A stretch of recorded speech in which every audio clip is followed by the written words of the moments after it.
안녕하세요. 반갑습니다. 이번 영상에서는 팀 켈러 목사님이 집필한 일과 영성 11장을 요약하고자 합니다. 이번 11장의 메인 타이틀은요, 일을 하는 동기가 바뀌다입니다.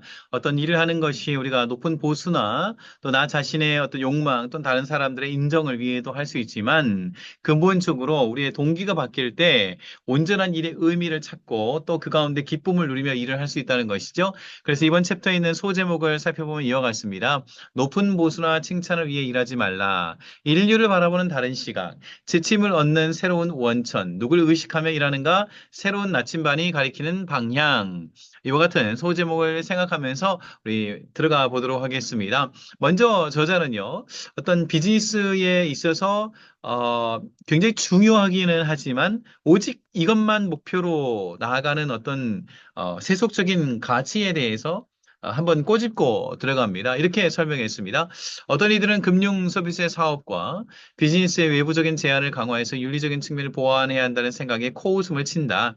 이카노미스트는 실업가들에게 더 큰 도덕성을 요구하는 여론을 다룬 기사에서 경영인의 목표 또는 유일한 존재 이유는 주주의 이익을 극대화하는 것이라고 하는 밀턴 프리드먼의 유명한 말을 이용했다.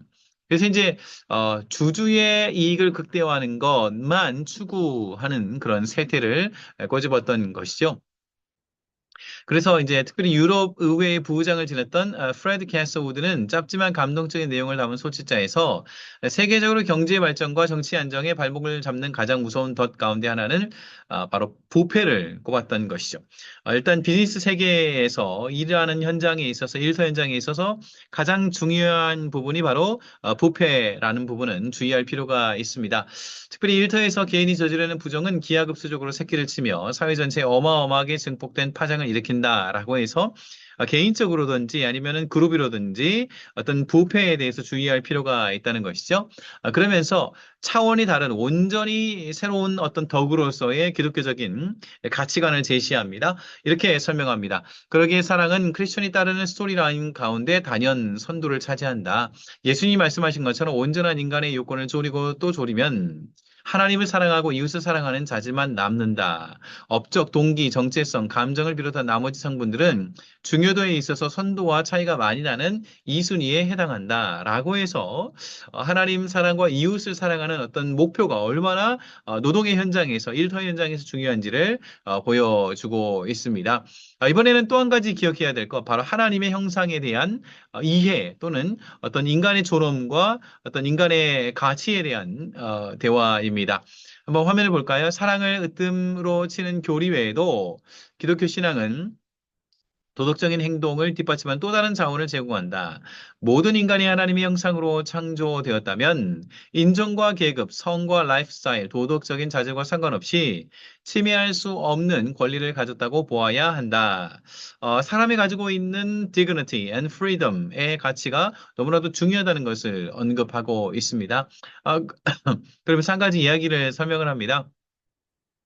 특별히 이제 이 일과 영성 Faith and Work Center를 설립하게 된 캐서린과 관련된 일화입니다.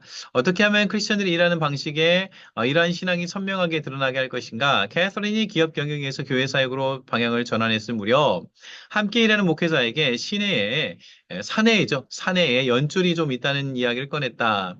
목회자는 고개를 돌려 바라보며 부드럽게 바로잡았다. 캐서린 선생님은 지금 사역을 하고 있어요. 사역자들은 그이들을 사람이라고 부르죠. 즉, 이제 캐서린은 연줄, 라인이라고 불렀지만, 교회에서는 사람 한 사람의 가치가 있기 때문에 그것을 사람이라고 불렀다는 일화입니다. 자, 그러면서 어떻게 하면 훌륭한 결정을 내릴 수 있는 근거 또는 기준이 무엇인가 이렇게 제시합니다. 성경은 지혜를 쌓는데 몇 가지 길이 있다고 설명한다. 첫째로 하나님을 믿을 뿐만 아니라 인격적으로 알아가야 한다. 하나님을 친밀하게 아는 사람은 하나님 앞에서 올바른 결정을 내리게 되는 것이죠. 하나님과 죄는 공존할 수 없기 때문에 하나님께 가까이 가면 죄로부터 멀리하고 현명하게 판단을 내릴 수 있는 어떤 모멘텀들이 더 많아지는 겁니다. 둘째로 자신을 알아야 된다. 자신을 과대평가하거나 과시하는 것이 아니라 나의 부족함과 연약함을 알고 인간적으로, 인격적으로 대우할 수 있다는 것이죠. 세 번째는 경험에서 지혜를 얻을 수 있다. 겸손하게 여러 경험들을 받아들이게 됩니다.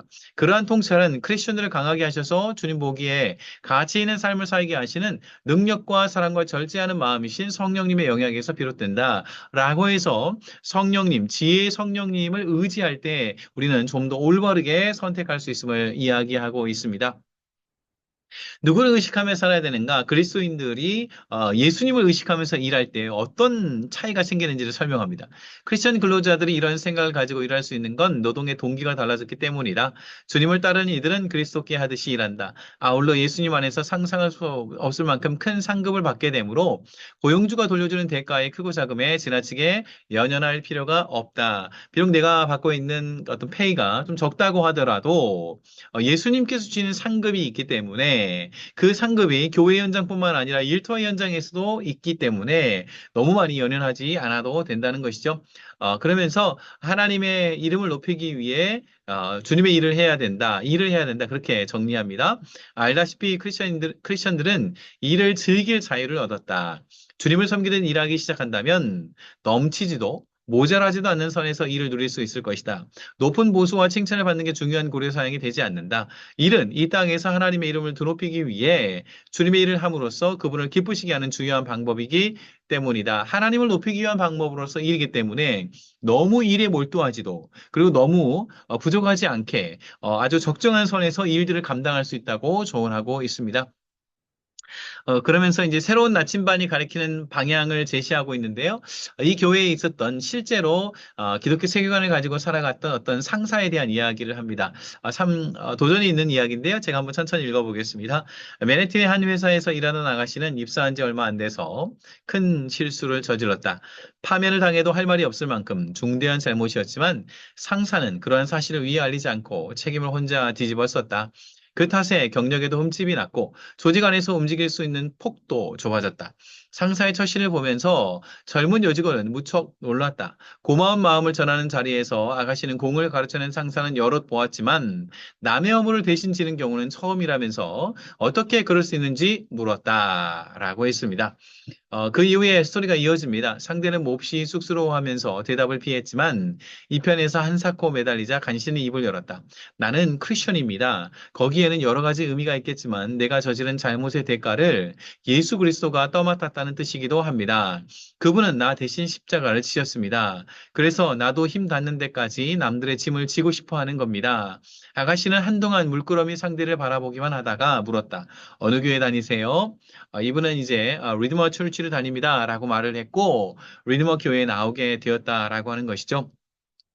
이 이야기는 그저 낭만적인 이야기로 끝나서는 안 될 것입니다. 우리의 삶에서도 정말 예수 그리스도의 은혜와 하나님의 사랑을 경험했다면 직장에서도 주변에 있는 사람들을 품고 또 그들에게 기회를 줄 수 있는 그런 넉넉한 사람으로 나아가야겠죠.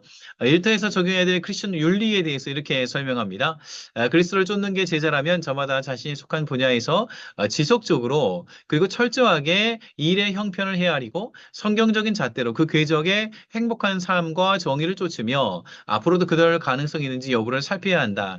우리가 지속적으로 삶의 현장에서 내가 있는 그 직업을 감당하면서 어떻게 하는 것이 성경적으로 하나님을 기쁘시게 할 것인가를 살피고 실현하는 것이 중요하다는 것이죠. 하지만 되짚어보고 고민하기를 게을리하지 말아야 한다. 그래야 언젠가 더 큰 고난과 영향력을 가졌을 때 소명을 이루는 데 도움이 되는 방향으로 핵심적인 변화를 이끌어낼 수 있을 것이다. 라고 했습니다.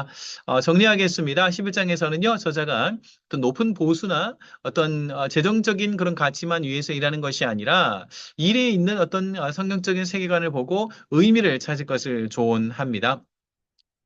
그래서 어떤 하나님의 일반 은총의 가치, 그리고 특별히 사람의 조로움에 대해서도 이야기를 했고요. 그리고 근본적으로 하나님 앞에서 하나님 나라를 위해서 그리고 하나님 기뻐하시는 대로 이웃을 사랑하는 그런 측면에서 일을 할 것을 제시하고 있습니다. 이렇게 새로운 나침반이 가리키는 방향으로 함께 나아갈 것을 권면하고 있습니다. 여기까지 11장을 마무리했는데요. 이번 장에서 주신 어떤 의미와 통찰들을 한번 정리해 보시길 바랍니다. 여러분의 삶에도 좋은 어떤 성경적인 그런 가치와 열매들이 나타나기를 간절히 바랍니다. 저는 12장에서 12장 요약의 영상으로 찾아뵙도록 하겠습니다. 감사합니다.